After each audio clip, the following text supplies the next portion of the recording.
Hello, it's Sarah from Hardcover Hearts, and I'm here with kind of a different video, different than I normally do. This is a review video.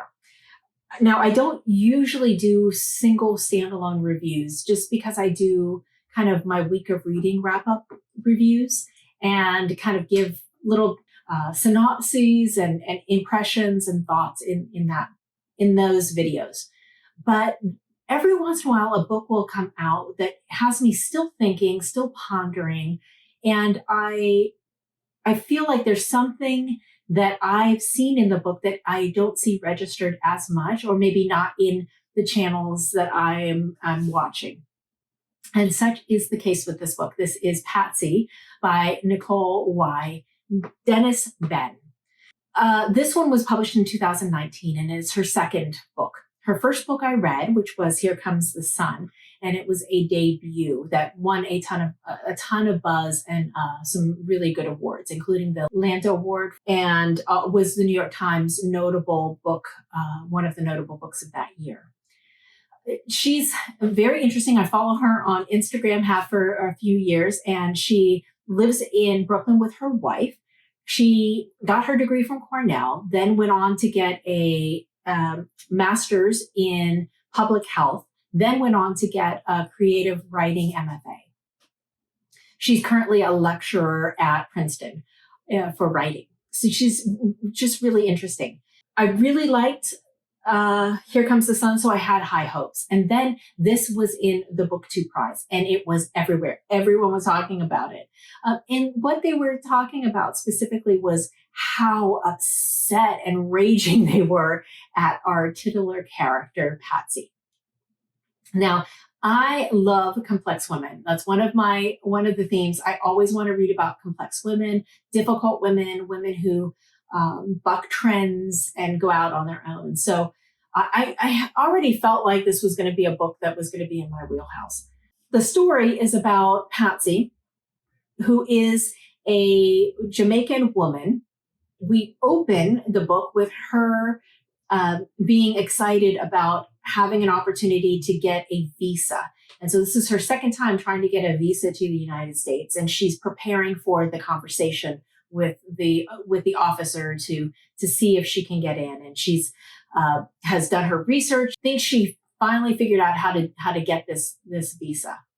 Her intention is to go to the United States to be with the woman that she's been in love with since she was younger.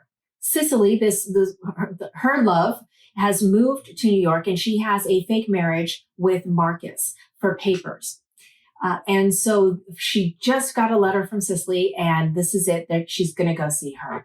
Now, what she hasn't really articulated is that she is not intending to come back. Now, that in and of itself is exciting, but there's a hook, and that is that she has a young daughter. She has a 5-year-old daughter, and she lives with her daughter and her mother, Mama G. Mama G has not been employed for a long time and is completely enmeshed and hooked in her religious fervor.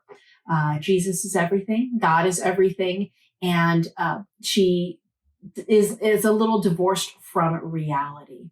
What Patsy's going to do is not leave her daughter true with Mama G. She doesn't trust her to make good decisions. So she seeks out the baby's father, a man named Roy, who is a police officer in Kingston. Roy is married. He already has a legitimate family. Roy agrees to take True and to keep her. So we have really, in this story, we have two parallel tracks that are happening. We have Patsy and her escape to New York, and what happens when she gets there, and the ways that she is deceived herself and has to live with the consequences of that, and how she kind of trudges on. And on the other hand, we have True, who's been deceived, who thinks that her mother is just leaving her here for a while and will be coming back. They're both very painful, but painful in different ways because one is responsible for the pain of the other. What we find is that characters really drive this narrative. It's the character development of both of these of these two characters, and the people around them, the community that they are able or not able to build for themselves. And her writing is just rich. There's so much, there's the right level of detail that brings you in and makes you feel the environment. You feel the heat of Kingston. You feel the freezing, blistering air of New York. And at the core of this is really Patsy's morality and her character.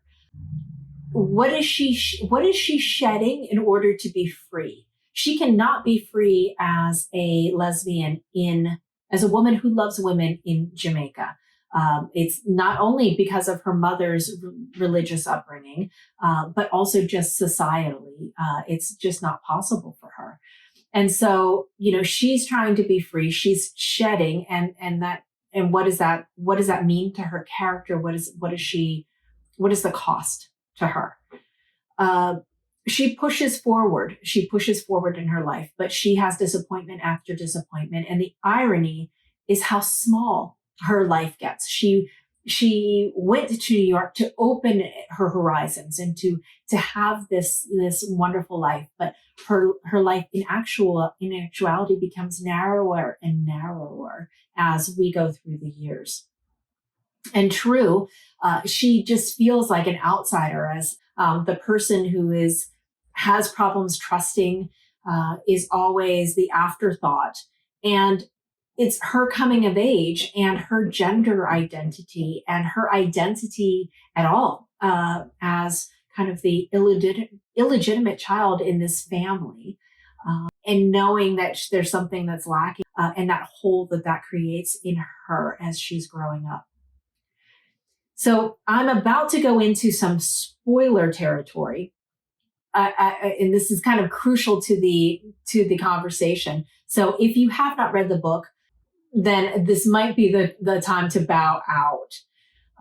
So for me, the thing that I keep thinking about is everyone that I heard is talking about how much they despise Patsy, and it's because she makes really horrible decisions. She does not talk to True for so many years that she does not know her daughter. And it becomes this thing where she keeps putting it off. She puts it off. She puts it off. She puts it off. Absolute disappointment and the pain of when she finally sends a care barrel and it's filled with things that have nothing to do with True. If she'd even asked, if she'd reached out, if she'd thought to have some kind of connection to find out how True was doing all of these years, she would have known that these were wholly inappropriate gifts. And just the devastation of that was so palpable and so powerful. But I think one of the things that that hit me really hard is the nature of abortion and abortion rights and immigration, and homosexuality and immigration, and poverty and immigration. And so we can't look at the story without understanding that Patsy wanted to have an abortion. She got into a relationship with Roy because he was nice to her. And she was experimenting and trying to figure out, was she a lesbian? Was she in love with Cicely? Ended up getting pregnant. This was not something that was supposed to happen. It wasn't something that she wanted. And she wanted to get an abortion, but was not allowed to, was prevented by Mama G. So you could say, you made your bed, you have to lie in it, kind of thing. But who does that help? Does that help the child who is not loved? And Patsy, very early on, recognizes that she is not able to love this child as the child deserves and should be loved. And she also did not get that from her mother. There's a pass down and a trickle down effect that happens here. So it made me wonder just how many women are willing to leave their children behind. You hear it frequently of women who, because of poverty, they're the ones who leave the family and get the money and make the money and send the money home. How many were women that left areas where abortion access was not provided? So they were forced to have children that they don't connect with, that they don't for lack of a better word, know how to raise and how to love with the tenderness that a child should have. Now, I know that is incredibly controversial to say, but the assumption that just because a woman bears a child that she innately will love it, I think is different than I think Patsy loves True, but I don't think she knows how to be a mother, a carer for this child. We have this assumption that women are just natural nurturers, and it's not always true. And this is why I love stories of difficult women and women that counter that narrative, that gender assumption. And then we also have homosexuality.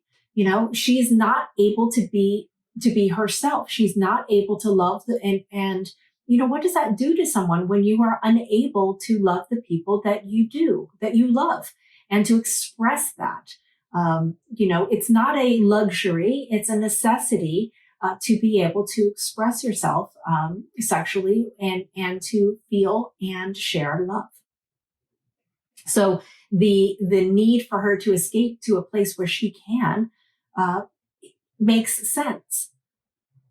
And then poverty and immigration, this need of a better life and the sacrifice needed to make a better life. Now, Patsy uses that as the excuse to leave, that is, and I think that's what she thinks is that she's doing, but we know that that's not what she's doing. And so she has deceived herself.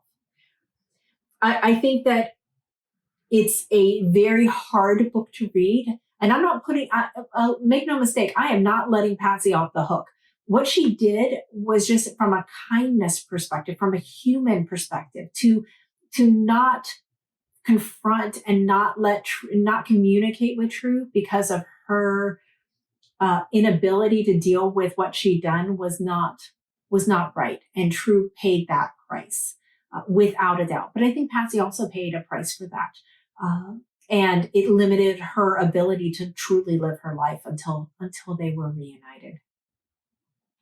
And one of the most powerful scenes in the book for me was when the advice that Patsy gives True, which was never let anyone define you. Always know that you matter. Your thoughts, your feelings, your desires matter. And your happiness matters. And I think that to me, that's kind of the crux of the book. I think the book was remarkable. I think it's very jarring. And it's something that will stay with me for a very long time. And I would recommend people read the book Patsy by Nicole Dennis-Benn. So that's it for me. That's my thoughts on the book. I would love to know your thoughts. Please let me know in the comments below if you've read Patsy. Hopefully you have, and or if you're planning to. Okay. As always, I'm going to end with saying that we are still in a global pandemic. So please, please, please, if you go out, maintain safe social distance, wear your mask, wash your hands frequently, and don't touch your face. With that, I'll end by hopefully seeing you soon. Thank you. Bye.